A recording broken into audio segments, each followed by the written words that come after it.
Assalamualaikum dan salam sejahtera. Selamat datang. Welcome back to EasyFast. Terima kasih kepada yang telah menekan subscribe dan tombol loceng. Yang belum, jemput-jemputlah. Baik, pada video kali ini berkenaan dengan perkembangan terkini tuntutan KWSP bersasar sebelum Aidilfitri. Aidilfitri dah semakin menghampiri, apa perkembangan terkininya? Jom kita mulakan. Pada video-video sebelum ni yang melibatkan bantuan-bantuan kerajaan, yes, ada kelihatan komen-komen yang bertanyakan apa perkembangan terkini KWSP bersasar, malah ada yang mengharapkan pengeluaran sebelum Hari Raya. Baik, ada dua perkara ni. Apa harapannya untuk pengeluaran KWSP bersasar, akaun 1 KWSP, dan apa kaitannya dengan Hari Raya? Adakah ada kemungkinannya sebelum Hari Raya? Jom kita kupas sikit je. Dengan berbaki beberapa hari saja lagi sebelum tibanya 1 Syawal, ramai yang bertanyakan tentang apa harapan untuk pengeluaran akaun 1 KWSP ni. Baik, jawapan yang bakal aku sampaikan dalam entry kali ini berkait dengan apa yang dituntut dengan NGO PJIRM selaku NGO yang memperjuangkan tuntutan ini dah sekian lama, sebuah pertubuhan. Baik, kami maklum perkara ni bahawasanya apa yang dilihat dengan jelas sepanjang bulan puasa, pada awal puasa sehingga nak sampai ke penghujung bulan puasa ni, tidak ada perkembangan yang betul-betul signifikan ke arah pengeluaran itu sebelum Hari Raya. Benda ni aku pernah cakap pada video yang sebelum ni.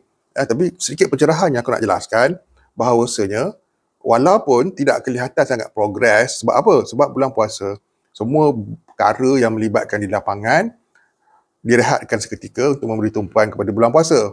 Perkara itu kita kena jelas. Dan perkara-perkara yang melibatkan memorandum, dan orang cakap surat untuk kunjungan hormat, cadangan kepada Yang Amat Perdana Menteri, perkara itu masih lagi menunggu.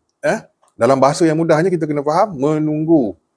Bagaimanapun, dalam pada menunggu sebarang maklum balas daripada pihak-pihak yang berkenaan, ada pelan tindakan dalaman yang mana perkara tersebut banyak tidak disebarkan keluar. Seperti sebarang orang cakap follow up, tindakan susulan, perkara itu tidak dihebahkan. Kerana apa? Kerana sesuatu perkara itu hanya akan dimaklumkan kepada umum apabila mencapai sesuatu tahap ataupun progres yang sepatutnya. Jadi untuk pengetahuan semua, senyap bukannya bererti berhenti. Tidak. Apa yang dia kudu fahamkan, tuntutan ini tetap diteruskan macam biasa, dan ia akan dituntut sehabis daya selagi boleh sehingga berjaya. Itu je yang aku bersampaikan on behalf PJRM.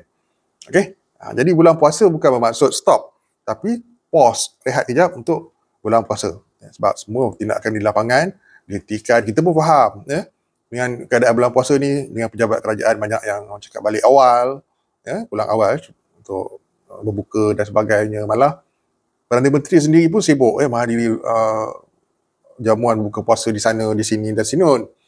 Jadi tak ada feedback lagi buat masa ni, tapi follow up, tindakan susulan tu tetap berjalan. Dan perkara berkenaan dengan pengeluaran sebelum Aidilfitri, aku maklumkan sekali lagi, tidak ada sebarang pengeluaran akaun 1 yang dibenarkan sebelum Hari Raya. Maksudnya dalam masa tempoh lebih kurang seminggu lagi, tidak ada. Apa-apa pun kalau ianya ada perkembangan yang baik dan orang cakap sebarang pengeluaran pun, kalau dalam tahun 2025 pun bukanlah sebelum Hari Raya. Baik, jadi bagi pencarum yang mengharapkan sangat pengeluaran ni kerana tertekan dengan masalah kehidupan, perkara tu aku dah sedia maklum. Kita kena sabar banyak-banyak, kita kena yakin dengan apa yang diperjuangkan oleh NGO ni, dan sama-sama memberi tenaga, memberi sokongan dan sebagainya. Walaupun ramai yang tak mampu memberi sokongan di lapangan, tetapi sokongan di platform media sosial juga penting sebenarnya. Seperti di TikTok, contoh kalau ada live daripada NGO ni, hadirlah support, supaya ia jadi tersebar. Sebenarnya bukan setakat di media sosial je. Di lapangan banyak yang berlaku yang mana diadakan secara senyap. Kita berfaham usaha-usaha macam ni, NGO PJIRM banyak mendapat pengajaran lampau.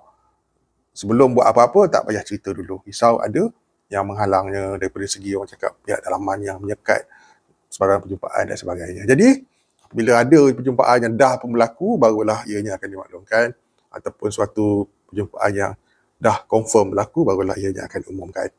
Baik, itu saja untuk entry kali ini, perkembangan KWSP bersasar akaun 1 sebelum Hari Raya. Jadi kita nantikanlah selepas hari raya nanti bagaimana ianya berlaku, progresnya macam mana pula.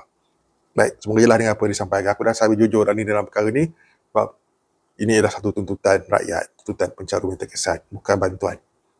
Jumpa lagi. See you guys in my next video. Assalamualaikum, salam sejahtera, salam hormat. Bye-bye.